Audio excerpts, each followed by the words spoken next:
सत्य वचन की राह पर चलें हम सदा, यीशु का साथ हो रहे हमारी हर दुआ।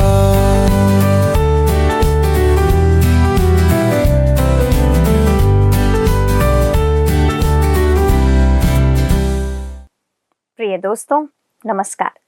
आशा है आप स्वस्थ और तंदुरुस्त हैं तथा वचन की शिक्षा के लिए तैयार बैठे हैं। पिछले अध्ययन में हमने अपने परमेश्वर के जल उठने, बदला लेने और जलजलाहट के स्वभाव और उसके वास्तविक अर्थ को देखा था। आज हम नहूम की पुस्तक के पहले अध्याय के 3 से 7 पदों पर मनन करते हुए परमेश्वर के क्रोध के कारण को देखने जा रहे हैं कि क्यों परमेश्वर निनवे के लोगों पर अपना क्रोध प्रकट करता है। तो चलिए मित्रों, हम अपने अध्ययन में आगे बढ़ते हुए वचन की शिक्षा ग्रहण करते हैं। प्रिय मित्रों, एक बार फिर मैं सत्यवचन बाइबल अध्ययन में आप सभी का स्वागत करता हूं। मित्रों, हमने नहूम के पहले अध्याय के 2 पदों को पिछले अध्ययन में देखा था, जिसमें हमने परमेश्वर के जल उठने, बदला लेने और जलजलाहट के स्वभाव और उसके वास्तविक अर्थ को देखा था। योना की पुस्तक के अध्ययन में हमने देखा था कि परमेश्वर प्रेमी है, धीरजवंत है और क्षमाशील है। परंतु मनुष्य यदि पाप में गिरता जाए तो फिर वह परमेश्वर के प्रेम का अनुभव नहीं कर सकता। और मित्रों, नहूम कहता है कि यहोवा जल उठने वाला और बदला लेने वाला परमेश्वर है। यहोवा अपने द्रोहियों से, विद्रोहियों से बदला लेता है और अपने शत्रुओं का पाप वो कभी नहीं भूलता। वह विलंब से क्रोध करता है, परंतु दोषी को किसी भी प्रकार निर्दोष नहीं ठहराता है। दोस्तों, अब हम आते हैं नहूम के अध्याय 1 के 3 पद में। यहाँ नहूम परमेश्वर द्वारा अशूर, विशेष करके उनकी राजधानी नीनवे को ही दंड देने का सिद्धांत नहीं, वरन संसार को आज और सर्वदा दंड देने का सिद्धांत प्रकट करता है। तो आइए हम पढ़ें नहूम 1 उसका 3। यहोवा विलंब से क्रोध करने वाला और बड़ा शक्तिमान है, वह दोषी को किसी प्रकार निर्दोष ना ठहराएगा। यहोवा बवंडर और आंधी में होकर चलता है और बादल उसके पांवों की धूल है। दोस्तों, नहूम इस बात को बहुत स्पष्ट रीति से कहता है, यहोवा विलंब से क्रोध करने वाला है। परमेश्वर ने योना को नीनवे भेजा कि वह उन्हें उनके भयानक पाप के दंड की चेतावनी दे। वे अपने युग में सर्वाधिक निर्दयी माने जाते थे। परमेश्वर ने उन्हें दंड की चेतावनी दी तो संपूर्ण नीनवे नगर ने पश्चाताप करके परमेश्वर की ओर मन फिराया। योना का संदेश संपूर्ण राष्ट्र में फैल गया और वहाँ महान परिवर्तन हम देखने को मिलता है। हम कह सकते हैं कि उनमें एक महान आत्मिक जागृति आई। हालांकि यह जागृति अधिक समय तक बनी ना रही। दोस्तों, संसार में महान आत्मिक जागृतियों की विशेषता रही है कि वे अधिक समय तक नहीं ठहरी हैं। जॉन वेस्ली के समय में इंग्लैंड और कुछ देशों में महान आत्मिक जागृति आई थी, पर उसके दुष्प्रभाव भी हमें देखने को मिले। पर इसका कुछ प्रभाव हमें आज भी देखने को मिलता है।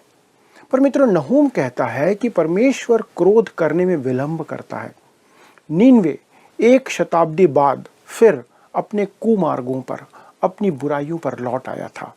करीब योना के 100 वर्ष बाद नहूम का यह कहना है और समय हो चुका है और अब दंड आने वाला है। तब वो आगे कहता है कि वह दोषी को किसी प्रकार निर्दोष न ठहराएगा। मित्रों, परमेश्वर की धार्मिकता उसके दंड में प्रकट होती है। वह क्रोध करने में विलंब करता है। उसने उन्हें दंड देने में 100 वर्ष का विलंब किया तथा ऐसा करने में वह धर्मी और न्यायी ठहरता है। यदि वे उसकी ओर ना फिरें तो वह दोषी को छोड़ेगा नहीं।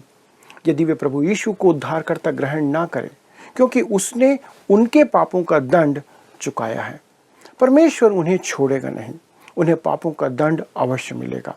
परमेश्वर दंड देने में धर्मी और न्यायी है, इस बात को याद रखें।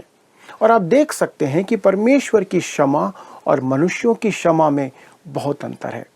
जब कोई हमारे साथ बुराई करता है तो हम कहते हैं, मैं तुम्हें क्षमा कर देता हूँ, बस इतना ही। पर उस पाप या बुराई का दंड कभी चुकाया नहीं जाता। हम सामान्यतः किसी छोटी सी बात के लिए क्षमा करते हैं, यद्यपि वह कोई महत्वपूर्ण बात भी हो सकती है। पर जब परमेश्वर क्षमा करता है तब आप पाते हैं कि पाप का दंड पहले ही चुकाया जा चुका है। मित्रों, परमेश्वर संसार का सृष्टिकर्ता मात्र नहीं है, पर वह न्यायी भी है। वह केवल उसका संचालन ही नहीं करता, पर वह संसार का नैतिक शासक भी है। और परमेश्वर कोई भ्रष्ट न्यायाधीश नहीं है। आप उसे टेबल के नीचे से कुछ देकर आसानी से छूट नहीं सकते। आपके आदरणीय परिवार का उस पर कोई प्रभाव नहीं पड़ेगा, ना ही आपके धन दौलत का। दोस्तों, परमेश्वर दुष्ट को दंड अवश्य देगा, क्योंकि यिर्मयाह 17 अध्याय के 9 पद में हमें बताया गया है कि मनुष्य का मन थोड़ा नहीं, बहुत अधिक दुष्ट है। मैं और आप अपने मन की दुष्टता की गहराई नहीं जानते हैं। परमेश्वर किसी भी रीति से दुष्ट को दोष मुक्त नहीं कर सकता। इसलिए यदि हमें दोष मुक्त होना है तो किसी को तो दंड अवश्य भुगतना होगा। इस कारण उसने हमें एक उद्धारकर्ता प्रदान किया। इस कारण जब कोई मनुष्य या संपूर्ण राष्ट्र परमेश्वर द्वारा मसीह यीशु के प्रदत्त उद्धार से फिर जाता है, तब दंड निश्चित रूप से आता है। इसका कोई विकल्प नहीं है मित्रों। तब वो कहता है, यहोवा बवंडर और आंधी में होकर चलता है और बादल उसके पांवों की धूल है। मित्रों, परमेश्वर प्रकृति में भी विचरण करता है तथा बवंडर और आंधी भी उसके नियंत्रण में रहते हुए उसकी योजना पूरी करते हैं। हमारी प्रकृति माँ भी उसकी आज्ञा मानती है, क्योंकि परमेश्वर हमारा सृष्टिकर्ता उद्धार करता है, जो कि न्यायी परमेश्वर है। वही सबका नियंत्रक है। इसलिए सब बातें उसके हाथों में छोड़ दी जाएं, क्योंकि वो अनुग्रहकारी और बचाने वाला भी है। तब हम आगे बढ़ते हैं और पद 4 में आते हैं, जहां पर नहूम कहता है, उसके घुड़कने से महानद सूख जाते हैं और समुद्र भी निर्जल हो जाता है। बाशान और करमेल कुम्हलाते और लबानोन की हरियाली जाती रहती है। मित्रों, जैसा लिखा है, उसके घुड़कने से महानद सूख जाते हैं और समुद्र भी निर्जल हो जाते हैं। परमेश्वर ने पहले ही अपनी यह सामर्थ उन्हें दिखा चुका था, जब उसने लाल समुद्र और यरदन नदी को सुखा दिया था। बाशान, कार्मेल और लबानोन उस भूमि के 3 अति उपजाऊ क्षेत्र हैं। वास्तव में कार्मेल एंडरसेन की घाटी और मगिद्दो वहां का मुख्य नगर था, पर पृथ्वी के ऊपरी हिस्से में सबसे उपजाऊ स्थानों में से वो एक है। जब आप लेबनान के तट के साथ बेरूत से लेकर पुराने सोर के खंडरों तक उत्तर की ओर आगे बढ़ते हैं, तो आपको एक सुंदर देश दिखाई देता है। आप वसंत ऋतु में वहाँ पेड़ों को फलों से लदा और लेबनान के पर्वत को या उस पर जमी बर्फ को देख सकते हैं। वहाँ आड़ू, चेरी, केला और संतरे के बगीचे लगे हुए हैं। दोस्तों, यह भूमि बहुत अधिक उपजाऊ है। पर नहूम क्या कहता है? कहता है कि सूखा और अकाल आने वाला है। मित्रों, शायद आपको 1930 के दशक में इस देश में आया धूल भरा भयंकर तूफान याद होगा। मेरा अनुमान है कि यह परमेश्वर का एक दंड था जो उसने दिया। यदि समय के साथ संसार में एक बेदारी आई होती तो शायद यह द्वितीय विश्व युद्ध को भी रोक पाता। परमेश्वर संसार की प्रकृति को नियंत्रित करता है। आइए दोस्तों, हम आगे बढ़ते हैं और 5वें पद को पढ़ते हैं, जहां पर लिखा है, उसके स्पर्श से पहाड़ कांप उठते और पहाड़ियां गल जाती है। उसके प्रताप से पृथ्वी वरन सारा संसार अपने सब रहने वालों समेत थरथरा उठता है। परमेश्वर इस संसार का सृष्टि करता है और वही इसे संरक्षित करता है। और जब कहता है उसके स्पर्श से पहाड़ कांप उठते हैं और पहाड़ियां गल जाती है, मित्रों, आप सभी आपदाओं के लिए परमेश्वर को दोषी ठहरा सकते हैं, चाहे वो बाढ़ हो, भूकंप हो, ज्वालामुखी हो या कुछ और हो। पर आप उन मनुष्यों के मरने के लिए परमेश्वर को दोष नहीं दे सकते, क्योंकि परमेश्वर ने मनुष्यों को बुद्धि दी है। वे ऐसे स्थानों से दूर रहें जहां पे आपदाएं आ सकती हैं। निश्चित रूप से परमेश्वर प्रकृति को नियंत्रित करता है, पर आप इन दुर्घटनाओं के लिए उसे दोषी नहीं ठहरा सकते। मनुष्य ही उसके लिए जिम्मेदार है। आइए मित्रों, अब हम आगे बढ़ते हैं और इस अध्याय के 6वें पद को देखते हैं। कहता है, उसके क्रोध का सामना कौन कर सकता है? और जब उसका क्रोध भड़कता है तब कौन ठहर सकता है? उसकी जलजलाहट आग के समान भड़क उठती है और चट्टानें उसकी शक्ति से फट फट कर गिरती हैं। मानव ने यह समझ लिया है कि वह प्रकृति का सामना नहीं कर सकता है। दोस्तों, विक्टर ह्यूगो ने कुछ पुस्तकें लिखी है जिनमें लेस मिजरेबल में उन्होंने लिखा है कि समाज मानव का बैरी है। द हंचबैक ऑफ नोट्रो डेम में लिखा है कि धर्म मानव का बैरी है, और द टॉयलर्स ऑफ द सी में लिखा है कि प्रकृति मानव की बैरी है। खैर, यह इस बात पर निर्भर करता है कि मनुष्य इनमें से प्रत्येक के प्रति कैसा दृष्टिकोण रखता है। धर्म मनुष्य का दुश्मन रहा है, समाज मनुष्य का दुश्मन है। आज की सभ्यता अनुग्रह की मित्र नहीं है।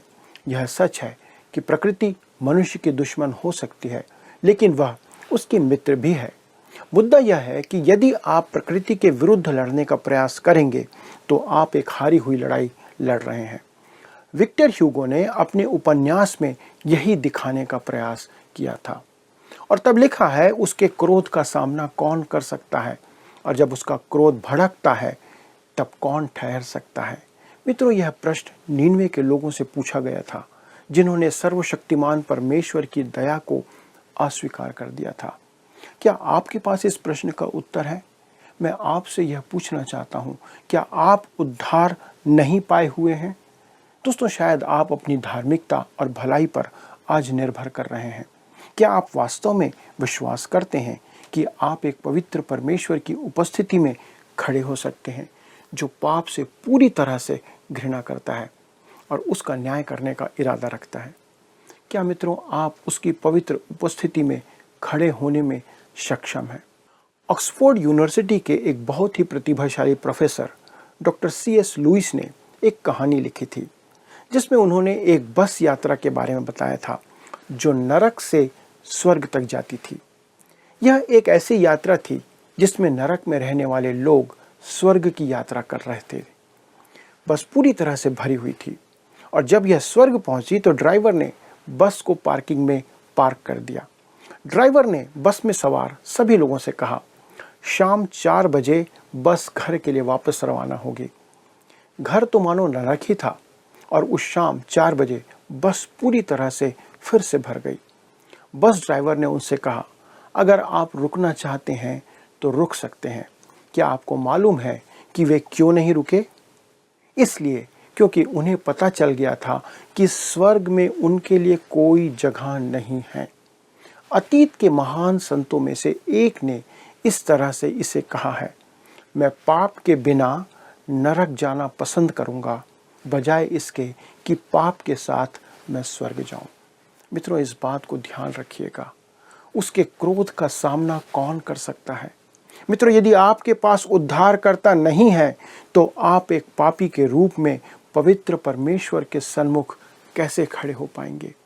क्या आप सोचते हैं कि आपके पास ऐसा करने की हिम्मत या साहस है? मेरे मित्रों, आपके पास कोई मौका ही नहीं है, क्योंकि आप उद्धारकर्ता के बिना उस पवित्र परमेश्वर के सामने खड़े नहीं हो सकते। पवित्र परमेश्वर के सामने खड़े होने का अर्थ है प्रिय प्रभु यीशु मसीह में परमेश्वर को स्वीकार्य होना। नहूम इसी महान सिद्धांत की चर्चा कर रहा है। परमेश्वर पाप का न्याय करेगा, और यदि परमेश्वर पाप का न्याय ना करे तो उसके साथ कोई बड़ी समस्या है। पर नहूम द्वारा परमेश्वर की शक्ति और क्रोध का वर्णन यहूदा के लोगों को आश्वस्त करने के लिए किया गया था कि जब अशूर उनके देश पर आक्रमण करेगा तो उनका सर्वशक्तिमान परमेश्वर उनकी रक्षा करेगा। आइए दोस्तों, अब हम पद 7 में आते हैं और देखते हैं कि वो क्या कहता है। लिखा है, यहोवा भला है, संकट के दिन में वह दृढ़ गढ़ ठहरता है और अपने शरणागतों की सुधि रखता है।